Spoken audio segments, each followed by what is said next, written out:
Bom dia. Prazer imenso estar nesse estado pujante, Mato Grosso. Pouca gente sabe, mas eu nasci na região de Cuiabá, Várzea Grande. Mas fui criado em Minas. Então eu tenho um pezinho em Minas, mais em Minas do que... Mas é muito bonito de ver o que vocês estão construindo na região e no estado, né? Eu acho que poucas regiões no Brasil demonstram tamanho sucesso como essa aqui. E isso se deve muito devido à organização. A organização que o Léo estava falando, que ele apresentou, ela é fundamental para construir a base de qual o futuro que nós queremos. Isso passa pela legislação, passa pelo conhecimento, pela possibilidade de você lutar ou demonstrar a necessidade dos seus valores. E é muito difícil, eu tenho acompanhado o Léo já por alguns anos, e é muito difícil você representar uma entidade ou mesmo uma organização e não ter o suporte por trás. A cadeia de produtores, ela precisa se unir para poder ter não só a representatividade, mas para poder também direcionar qual que é o caminho que vai querer. Isso é muito, até a parte mais política, né? Mas é muito importante o trabalho que eles fazem na ProSoja, o que a gente faz aqui através do gás, de estar levando um pouco do que nós acreditamos e construindo esse futuro. E muitas vezes ao suor, né, Léo? Muitas vezes não. Todas as vezes com sacrifício. Sacrifício econômico, sacrifício até familiar. Tem poucas pessoas envolvidas e muito a se fazer. Então eu deixo aqui uma reflexão. E dentro da palestra da doutora Virginia, do One Health, é bonito de ver, né? Eu vejo assim como um lado positivo a importância da academia conversando com o setor produtivo, mas atendendo a necessidade do produtor, que é o elo mais fraco dessa cadeia.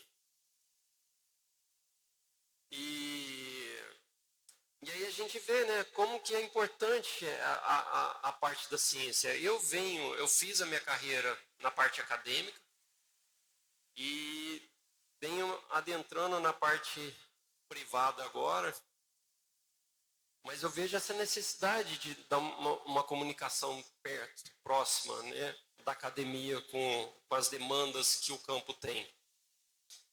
E dentro do conceito One Health, a gente viu lá na apresentação do Hans, Agricultura 3.0, a Revolução Verde, de uma hora para outra, a molécula que foi desenvolvida lá na China, ou na Índia, ou nos Estados Unidos, ela é aplicada para o mundo inteiro. Isso para a empresa é ótimo, ganha escalabilidade e não precisa se preocupar com o contexto. Então, uma única molécula atende o mundo inteiro. Olha o tamanho do mercado. Mas a gente está vendo que a eficiência cai com essa industrialização. E o que a Virgínia trouxe aqui, o que o Léo trouxe aqui também, é a importância de a gente entender o contexto. Sem compreender contexto, não tem possibilidade de ter avanço na eficiência no uso dos recursos. Então, a esperança no futuro é que, em vez da gente falar em produtividade por área, a gente venha falar, começa a debater produtividade por quantidade de insumos que eu estou utilizando. dialogar qual que é a eficiência do uso do recurso que nós estamos usando. E aí, dentro desse contexto, alternativas que são menos agressivas, elas fazem parte. A Virgínia comentou bastante sobre herbicida. E o fungicida? Não tem dano? Eu acredito que o fungicida tem dano também. A gente que é da microbiologia, a gente faz muito cultivo de micro-organismo em placa de Petri. Vocês que são produtores, vocês fazem cultivo também. Só que o seu cultivo é em céu aberto, é em condições de campo. Mas todo o manejo, toda a forma que você implementa no campo, você está selecionando micro-organismos. Como que a gente vai mimetizar a natureza se a gente faz uma monocultura? É impossível. Então a gente tem que utilizar de estratégias para poder contornar essa limitação. Ah, não vai plantar monocultivo? Tem que plantar monocultivo. Na natureza, eu tenho uma diversidade espacial. Na minha área de produção, eu posso ter uma diversidade temporal. Essa diversidade temporal, ela pode ser mais importante do que a diversidade espacial. Então, há possibilidade, sim, do produtor implementar dentro do manejo dele tecnologias ou conceitos adotados, desenvolvidos, né, ou validados pela natureza para dentro da área de produção. E com isso você leva a redução de custo, e com isso você leva a uma maior resiliência. E só para finalizar minha fala, eu gostaria de fazer uma analogia. Todo mundo já voou de avião, eu imagino. Avião hoje é considerado o meio de transporte mais seguro que existe. E por que ele é o meio de transporte mais seguro que existe? Porque existe pelo menos 3 mecanismos de segurança para cada função que o avião desempenha. O que eu quero chegar com isso? Que não adianta eu pensar que eu vou substituir o insumo químico pelo biológico que eu vou resolver a situação. Dentro do conceito da agricultura regenerativa, eu tenho que levar em consideração vários mecanismos, não somente um. O uso de biológicos é uma parte que a gente defende, mas ele é uma ferramenta importante dentro de um conceito de visão holística que eu preciso implementar. O que eu quero dizer? A redundância funcional sendo implementada por vários insumos que eu estou colocando dentro do meu sistema, esse somatório, ele é muito maior do que o uso de um determinado insumo. Aumentou muito mais a complexidade do que a gente havia estabelecido dentro da agricultura industrial. E isso, infelizmente, né, Léo? Infelizmente, são poucas pessoas, poucos consultores que têm essa habilidade de fazer uma leitura adequada, um diagnóstico adequado da propriedade e fazer um planejamento, uma sistematização de como que deve ser implementado.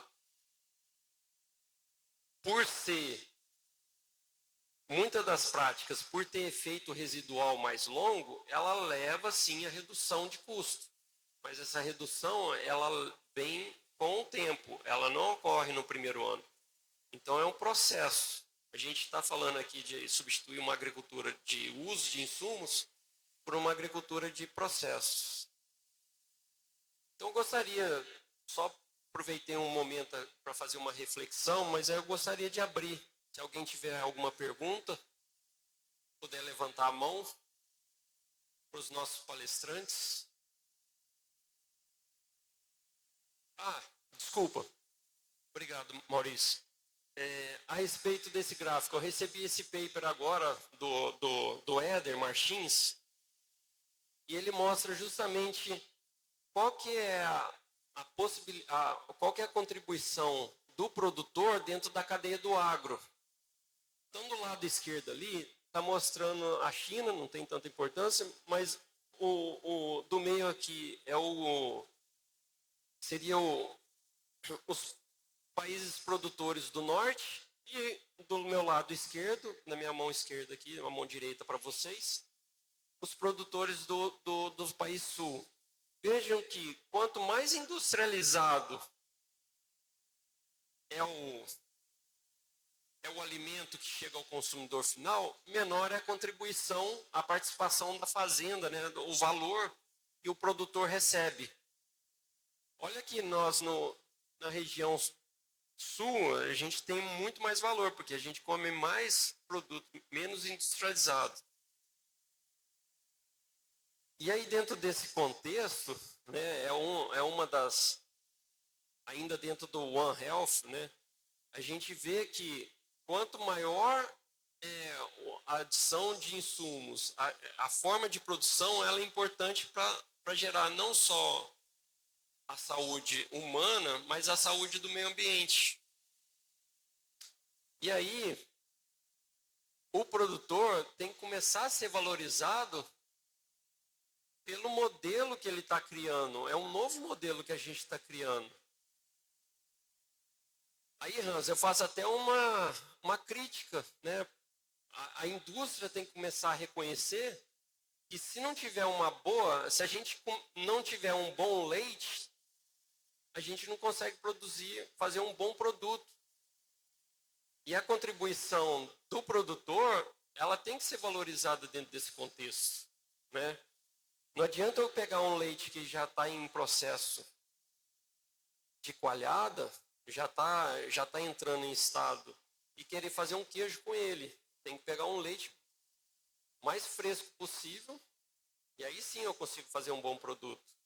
Então, alguma coisa, a gente trouxe o Hans para perto e vamos estar dialogando bastante. Queremos conversar com a indústria, de ter realmente, né, uma visão assim, olha, nós somos a base dessa cadeia. E como base, nós queremos também ser valorizados dentro desse processo. É uma construção, faz parte de uma organização, a gente vai estar construindo isso juntos e criando um futuro melhor, não só para as gerações futuras, mas um futuro também que seja passível de ser habitado por todos nós, né? Uma coisa é certa, se a gente não fizer o dever de casa, a natureza vai fazer. Ela vai eliminar os humanos. Perguntas?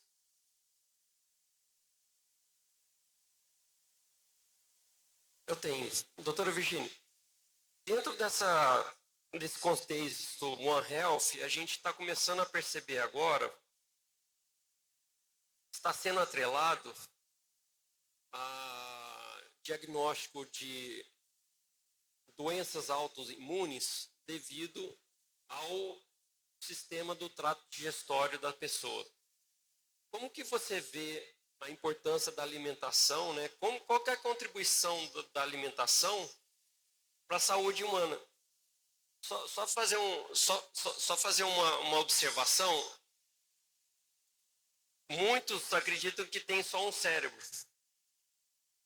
Muitos. A ciência está descobrindo, na verdade, que a gente também tem neurônios no sistema digestório. Por que a gente tem neurônios lá?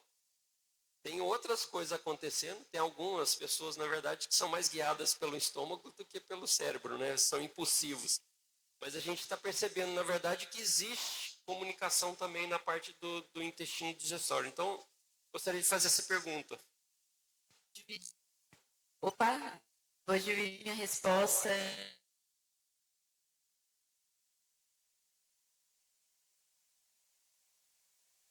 Vou dividir minha resposta de duas formas. Uma pessoal e outra uma visão mais científica, né? Como eu comentei, eu tive muito doente e eu tive um problema no pâncreas, achavam que era no pâncreas, né? Relacionado com intoxicação. Sabe como que eu me curei? Sou filha de médico, tá, gente? Fui em tudo quanto é médico que vocês imaginarem. Tomando água morna com limão de manhã e um suco verde que secou ele no véu da uma medicina que se chama de ayurvédica. Porque eu já tinha tentado de tudo, né? E não conseguia resolver. Estava pesando 12 quilos a menos do que eu peso hoje. Estava realmente assim. Estava no bico do corvo, né? Como o pessoal fala. E eu sarei. E aí eu comecei a ler um pouco. E assim, se você me perguntar o que, que eu acho que aconteceu, claro, longe eu não sou médica, né? Mas o funcionamento das enzimas digestivas, minhas enzimas digestivas não funcionavam. Ele é dependente da conformação, ele é dependente do pH que a gente tem no meio. Se você tem uma alteração de pH, você pode inativar essas enzimas, né? Então, só mudando a alimentação, eu consegui resolver a causa do problema. Hoje eu não tomo remédio nenhum. Cada vez que eu vou no médico, eu fico 3 horas e meia lá. Porque nenhum médico acredita como seu pâncreas voltou a funcionar. Fazia 1 ano e meio que seu pâncreas não funcionava, né? Então, eu acredito que a alimentação é a base da nossa saúde, né? Do ponto de vista científico, assim, o que eu tenho observado com as coisas que eu tenho lido é que o alimento ele tem uma biologia. E a biologia do alimento é correlacionada com a biologia do solo, óbvio, porque o alimento sai dali, e essa biologia é correlacionada com a nossa própria biologia. Então, se você está produzindo um alimento num solo que tem um desequilíbrio biológico, que a gente tem um microbioma todo alterado, consequentemente, você vai se alimentar, né, da mesma forma. E eu queria chamar a atenção de novo para a questão do melhoramento genético, porque se o nosso melhoramento genético está reduzindo essa diversidade, qual que é o impacto que isso tem na nossa saúde, né? Então, eu acredito que a gente cada vez mais vai conseguir ver essas interconexões. E esse centro ele foi criado justamente entendendo que a gente precisa olhar para os problemas de uma forma mais holística, porque senão a gente não vai conseguir ver a cena toda, né? Vou aproveitar esse gancho e perguntar para o Léo. Léo, como que vocês na ProSoja, você comentou da valorização de outras cultivares além da soja. E eu acho que está certinho. Mas como que vocês estão organizando estrategicamente para apresentar isso para o consumidor final? Qual que é a estratégia que vocês estão... Não, sim. Como mostrar ao consumidor, a nossa comunicação é com o nosso associado, com o produtor, é da ferramenta. O que a sociedade pode ver pode ter um discurso de carne vegetal, proteínas alternativas. Então, ervilhas, outras culturas. Só que essas culturas não existem mais no Brasil. Então, talvez com a lei de cultivares, novas cultivares existindo, né, sendo investidos e dar rentabilidade para o produtor, para que o produtor possa optar por usar aquela cultura ou essa outra, e aí sim você vai ter um reflexo na sociedade. Mas o meu associado é uma atividade econômica. Eu preciso de adotar, a estratégia seria fomentar que o obtentor uma garantia para que ele tenha um retorno financeiro, quem trabalha e que obtém cultivares, desenvolva cultivares, para que ele tenha um apelo econômico, né, para voltar a desenvolver esses programas, ofertar no mercado, o produtor comprar, utilizar, fazer sua atividade econômica, né, alternando essas culturas, e aí a sociedade vai ter esse reflexo. A gente tem que induzir a política, né, começar no obtentor, a garantia para ele ter o trabalho dele, desenvolver e colocar no mercado. O produtor utilizar, ver que tem retorno financeiro e ampliar esse uso. O gergelim cresceu muito aqui no Mato Grosso, em Tocantins, Goiás, porque observou que o produtor viu que tem um mercado para isso. Os pulsos estão crescendo, então você tem que fomentar o mercado. A demanda de pulses, né, tá crescendo bastante. Essa alternativa à proteína animal, ela está vindo bem pujante, né? E a importância do produtor adotar outras cultivares para quê? Para diversificar o sistema de produção, não depender somente de um ou outro cultivar, ou espécie, no caso da soja. Márcio,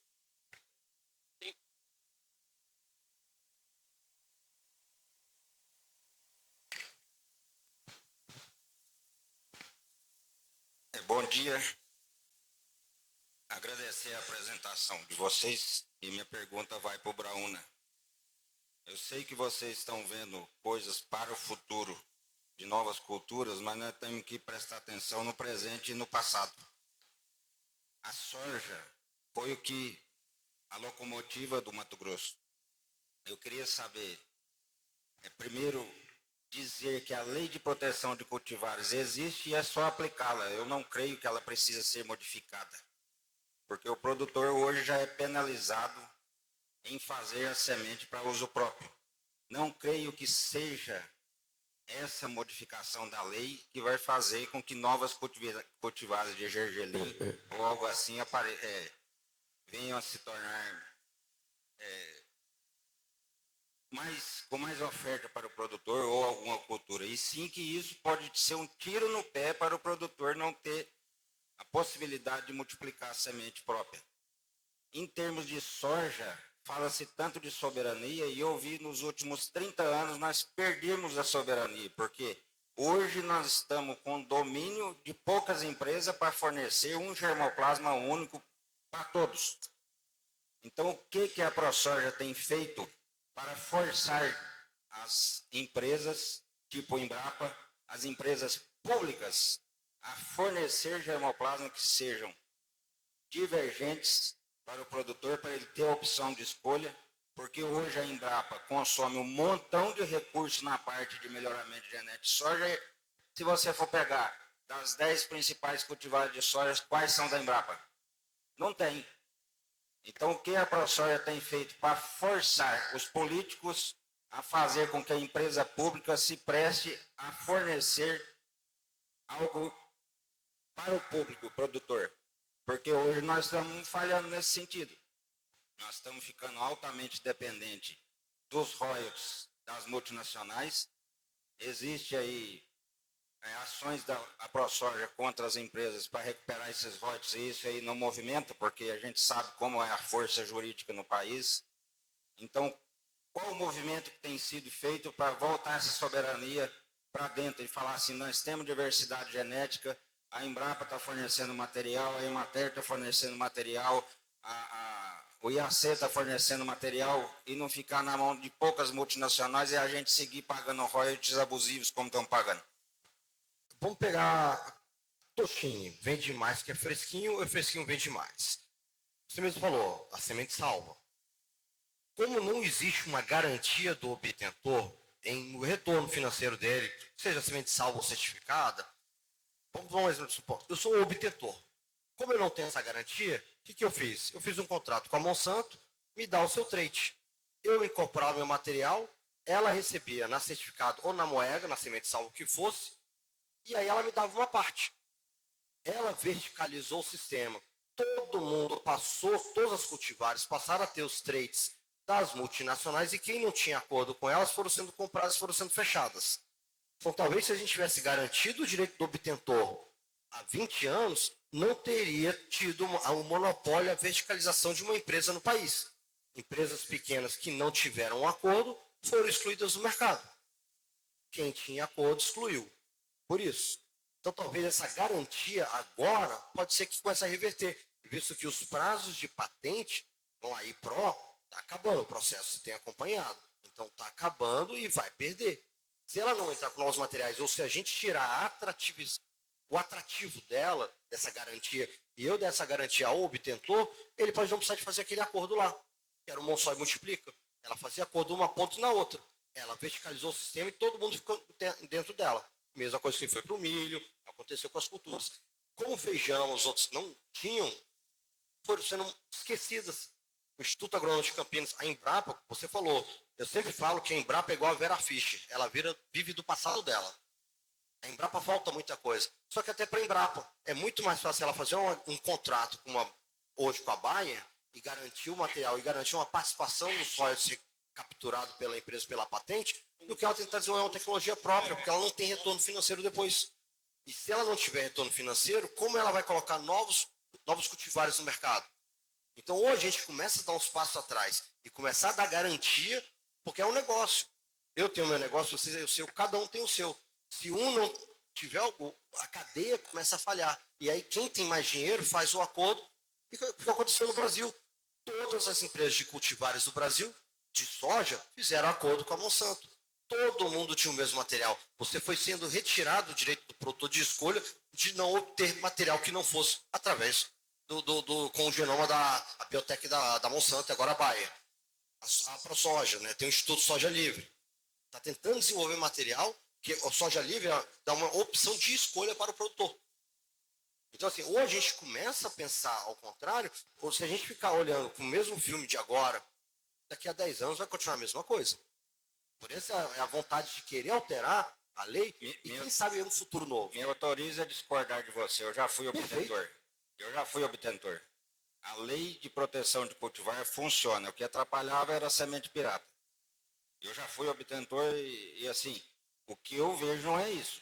O que eu vejo é que as multinacionais fizeram um sistema hoje para a produção de semente que é muito mais interessante para o sementeiro seguir a regra do que ela quer, porque ela recebe muito mais com as patentes do que ela faria recebendo por produzir semente. Hoje o ganho da sementeira, a maior parte, é com que ela recebe para produzir aquele germoplasma que ela quer. Hoje nós estamos refém. Hoje, se a aplicação da lei para coibir a produção de semente pirata, produção de feijão você tem aqui em Sinop, você tem um germoplasma de feijão da Agronorte, produz semente de variedade de feijão todo ano, não vejo esse problema.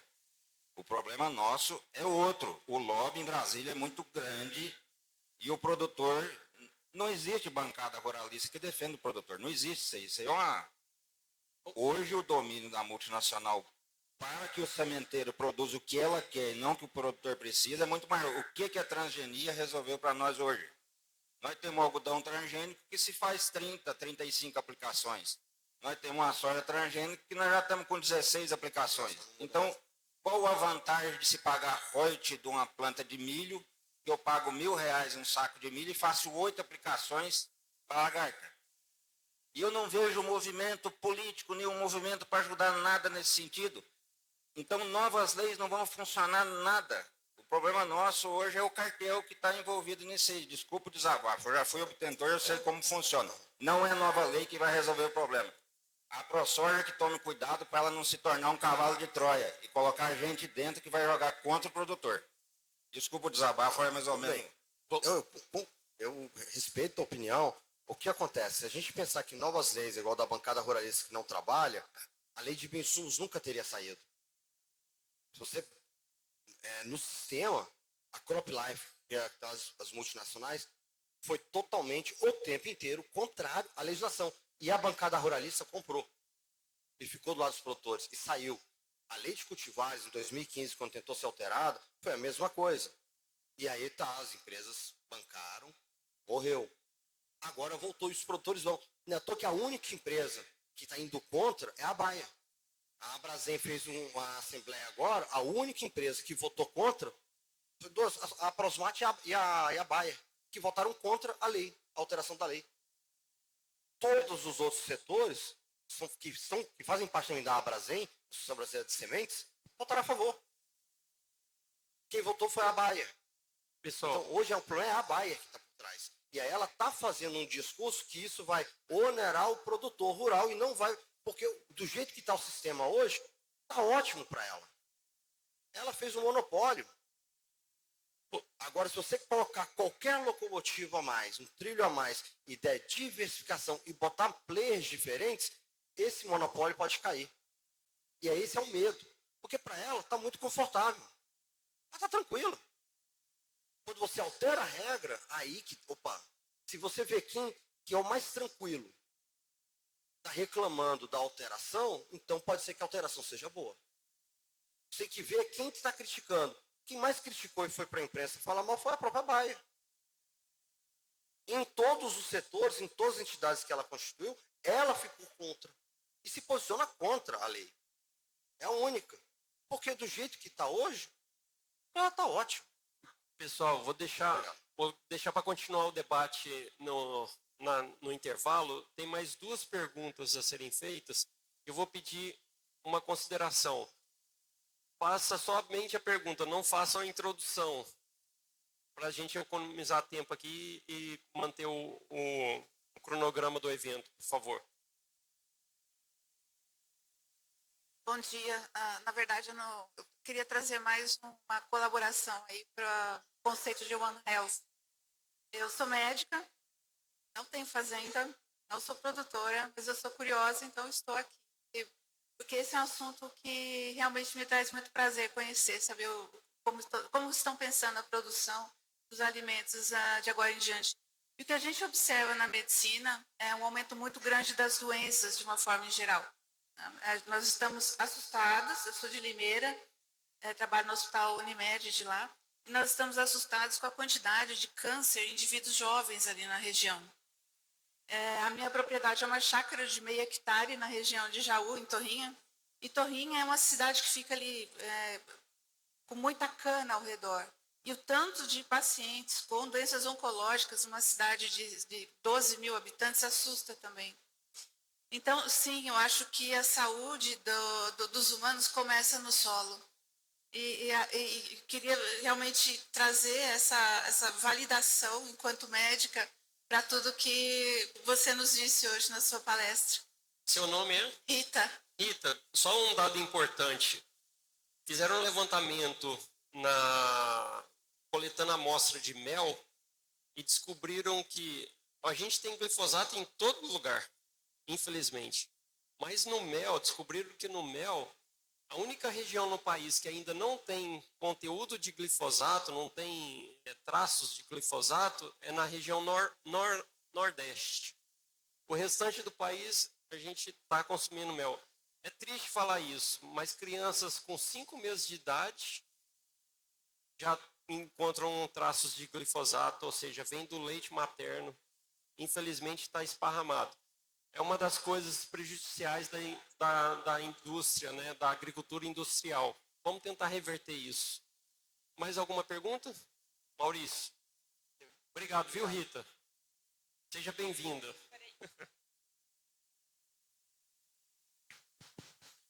Olá, bom dia a todos. Para dar uma provocada e tentar encaminhar para a conclusão do painel, eu queria tratar sobre duas contradições que nós, como produtores, vivemos. Que são contradições que cada vez mais estão mais escancaradas na sociedade. A primeira delas é que nós falamos, e eu concordo, que a produção de grãos é produção de alimentos, né?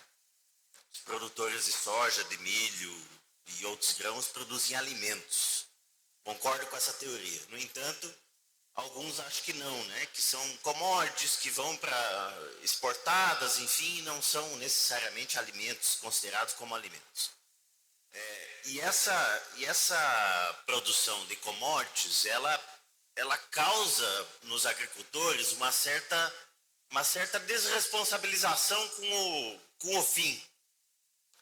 E essa desresponsabilização, muitas vezes, não faz com que se pense na perspectiva alimentar daquilo que eu estou produzindo. Então, uma produção com resquícios e com resquícios de resíduos químicos. Na produção de commodities, tudo bem, vai para fora, né? Eu tenho pouca responsabilidade sobre aquilo. Mas a contradição que eu queria tratar aqui é o seguinte: nós estamos dizendo que nós produzimos alimentos. Então, qual é a responsabilização que eu, como produtor, ou como organização de produtores, temos que ter a partir de agora em produzir diferente essa commodity ou esse alimento que a gente está dizendo que é um alimento? Eu acho que essa é uma contradição. Como é que nós tratamos disso nesse momento que nós estamos vivendo hoje?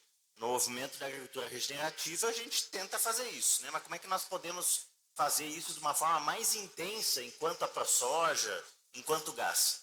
Essa é a primeira coisa. E a segunda, de uma forma bem rápida, Pablo, não tem como não contextualizar, é a questão microbiológica, né? Nós achamos que ela é fundante num processo de transformação do sistema e de equilíbrio do sistema. E a gente sabe que o uso de químicos, produtos químicos agrotóxicos, acabam eliminando essa diversidade biológica do solo e tem as consequências para além do solo. Como é que a gente trata essa questão se hoje a agricultura em escala tem como elemento fundante o uso de produtos químicos. Então, são duas contradições que eu acho que seria importante a fala dos palestrantes.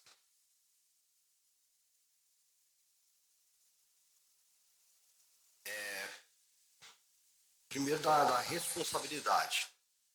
Quando você usa um produto químico, você tem uma indicação agronômica para isso, você tem um rótulo e bula, você tem um período de carência, e tudo isso é ciência. Quando define uma data, qual vai aplicar no R6, no R5, qual o estágio final você vai aplicar para ter o tempo de reentrada da carência, isso tudo é ciência. Eu confio nos dados científicos. E quando se fala que naquele período esse produto vai chegar com o limite massa residual e a injeção diária aceitável, de acordo com os regramentos internacionais, e eu faço o uso correto, eu estou respaldado por um conhecimento científico.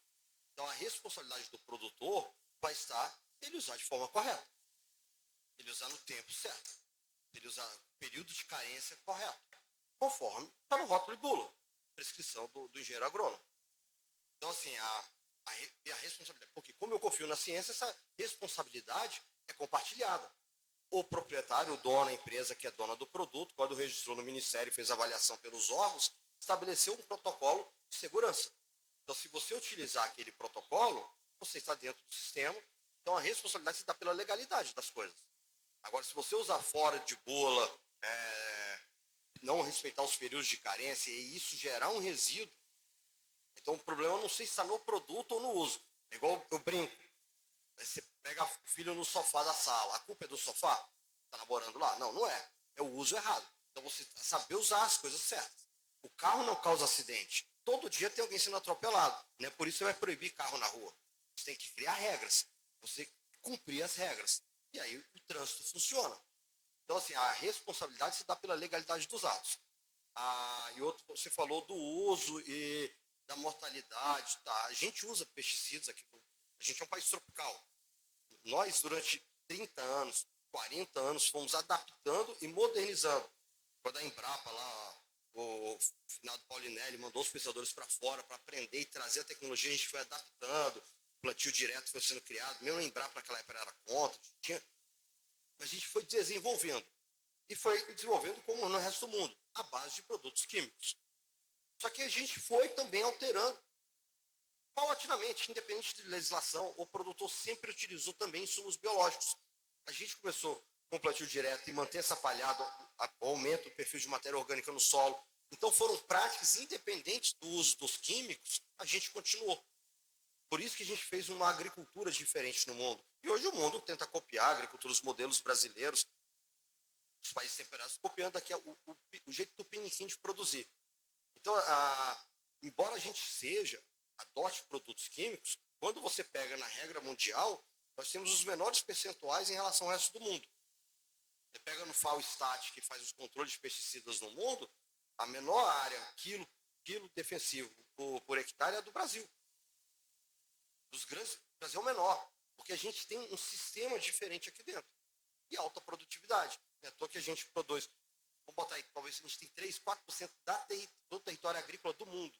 Só que a gente alimenta 20% da população mundial. A gente tem as menores áreas agrícolas do mundo, utilizáveis hoje. Né? A gente tem um potencial gigante para ampliar ainda.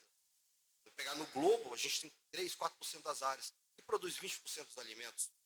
Então a gente é muito bom. E a gente é um sistema diferente. Usa-se químico? Usa. Os menores volumes. E usa-se muito biológico. E assim foi.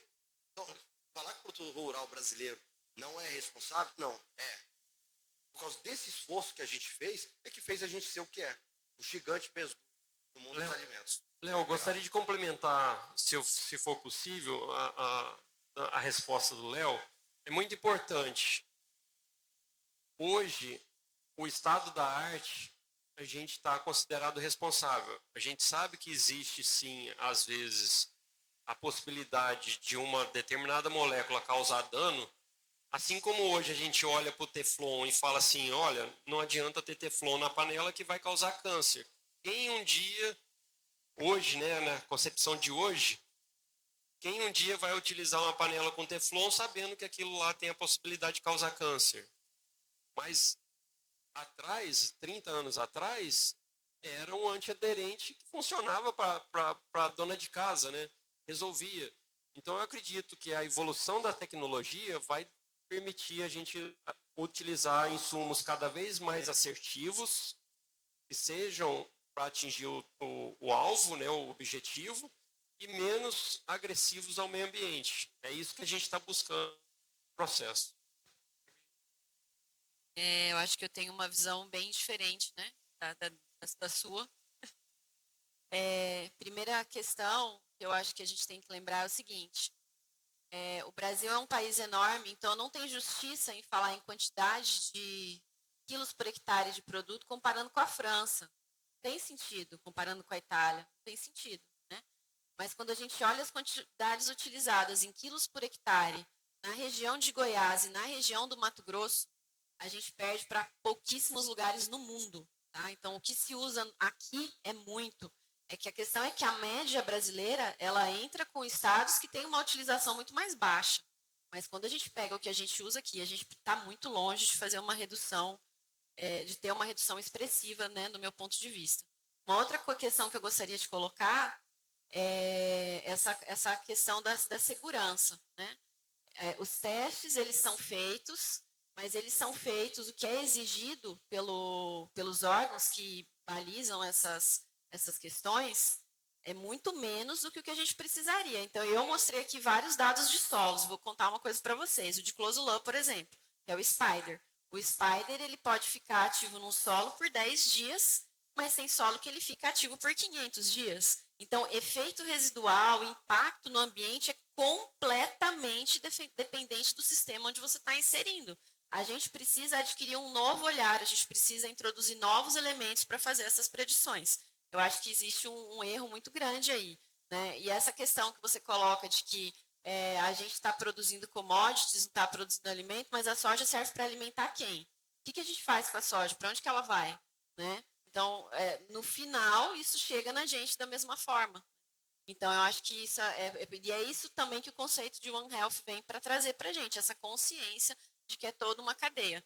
Hoje, talvez a coisa que mais me assuste em termos de pesticida são os níveis de contaminação das águas. Tá? A gente tem um nível de contaminação de água que é assustador e, acreditem vocês, nós podemos, como brasileiros, consumir uma água que tem 2.000 vezes mais glifosato do que um europeu. Uma soja com 200 vezes mais, nós podemos tomar um cafezinho que tem mais de 10 vezes mais glifosato do que um europeu pode tomar. Então, eu acho que é um problema que precisa ser olhado tanto do ponto de vista político, como os pesquisadores precisam evoluir nas suas pesquisas, né? Porque realmente, assim, quando você pega às vezes um tipo de solo, realmente não é tão problemático, mas você vai para um outro tipo de solo, você vai para um outro organismo, né? Esses testes são feitos em organismos padrões, mas às vezes o efeito não é tão sério na minhoca, mas é num sapo, por exemplo, né? Então a gente realmente precisa abrir nossa cabeça e estudar isso com um pouco mais de profundidade e, inclusive, entender melhor como que todos esses organismos contribuem para a produtividade, porque a gente tem tido resultados muito interessantes, mostrando, por exemplo, que minhoca aumenta a produtividade das culturas, né? Que sapos, existe uma coisa hoje chamada bioeconomia, que vem olhando para isso, como que esses organismos que estão no sistema podem contribuir para o aumento de produtividade. Não é só uma questão ambiental, não é só uma questão da nossa saúde, mas é também, né, essa questão da diversidade é também uma questão financeira. Pessoal, muito bom. Gostaria de agradecer e solicitar uma salva de palmas ao mestre Leonardo, para a UNA e a doutora Virginia.